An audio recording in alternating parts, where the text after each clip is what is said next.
It's been a contentious political season. Is that something that's been intensely on your radar? You know, it's time for us to make a decision based on, who's qualified for the position. And the situation is, the world we live in right now is already crazy. So I don't think we need nobody crazy in the office. We need somebody that's stable and sane. That's why I'm here doing my thing.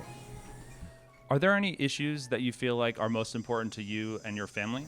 The police brutality, that's one of my main issues, is addressing that and making sure that there's more understanding and communication with the community and law enforcement to where it's less incidents and accidents like we've been seeing. So that's what I attribute to, a real politician, someone who's really, running for that office, recognize what a real problem is in America.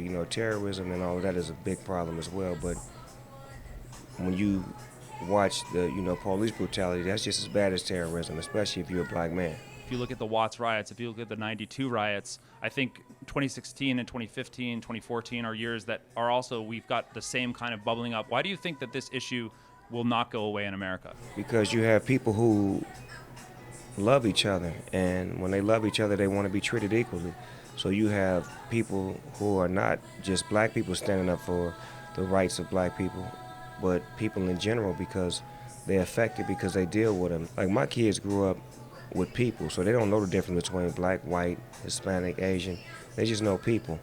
So the era of kids that are growing up now that are going to be, living in this world when we gone, won't have any racism in them unless we teaching them that.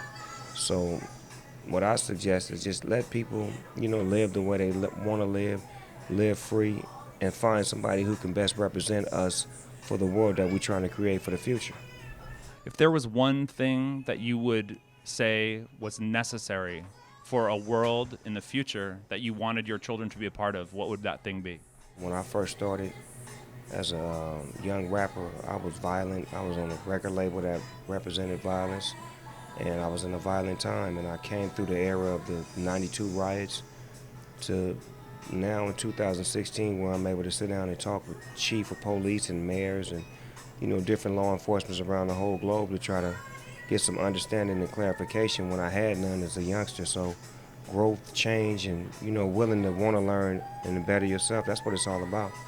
What's your message to people who are having trouble making up their mind in terms of who to support? I mean, Hillary, the Clintons, they've always been a part of the hip-hop community. So to give back, special, first time for a woman to be in that position. So that's a great height, a great feat. She's been endorsed by Obama, the whole clique, everybody riding with her. So, I'm here to do my part. This is what I do. I stand tall. Go with your heart. Go what you feel what's best for you, which represents you, and, and go up your world. I would hate to lead you down an alley that, I believe in and you don't believe in. It's cool to have different beliefs, but go with the one that you feel who represents you the best.